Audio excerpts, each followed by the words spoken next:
क्षमादान एक बहुत ही क्रोधी राजा था। वह बात बात पर गुस्सा हो जाता और तुरंत सजा का ऐलान कर देता। उसके सारे दरबारी और नौकर चाकर उससे थर थर कांपते थे। सभी बस भगवान से यही कामना मानते कि उनसे कभी कोई गलती ना हो, नहीं तो राजा छोड़ेगा नहीं।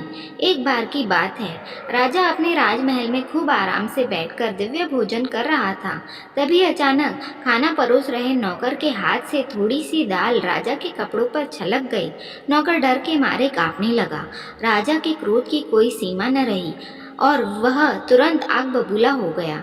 जब नौकर ने साहस कर राजा की तरफ देखा तो वह थोड़ा घबराया, लेकिन कुछ सोचकर उसने प्याले की बची सारी दाल भी राजा के कपड़ों पर उड़ेल दी।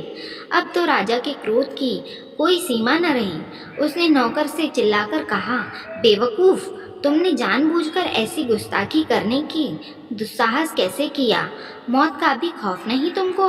नौकर ने बेहद गंभीर भाव से उत्तर दिया, राजन, पहले जब आप पर बहुत थोड़ी सी दाल गिरी तो आपका गुस्सा देखकर मैंने समझ लिया था कि अब मेरी जान नहीं बचेगी। लेकिन फिर मैंने सोचा कि लोग कहेंगे कि एक ताकतवर राजा ने एक मामूली गलती पर अपने एक बेगुनाह गरीब नौकर को मौत की सजा दे दी। ऐसे में आपकी ही बदनामी होती। तब मैंने सोचा कि सारी दाल ही उड़ेल दूं ताकि दुनिया आपको बदनाम न कर सके और मुझे ही अपराधी समझे। कम से कम आपके बारे में किसी को कुछ बोलने का मौका न मिले, क्योंकि मेरे जीवित रहते कोई मेरे राजा के बारे में गलत बात बोले, ये मुझे कतई बर्दाश्त नहीं होगा। राजन, राजा को उसके जवाब में एक गंभीर संदेश के दर्शन हुए और उसे अनुभव हुआ कि सेवा भाव कितनी कठिन है।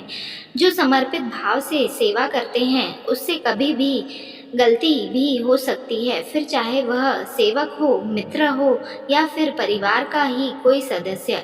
ऐसी समर्पित व वफादार लोग की गलतियों पर नाराज न होकर उनके प्रेम व समर्पण का सम्मान करना चाहिए।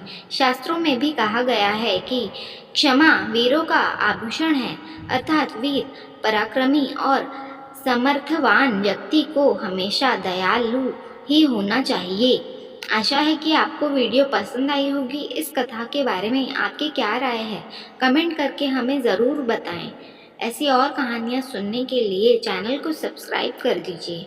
मिलते हैं अगले वीडियो में। धन्यवाद।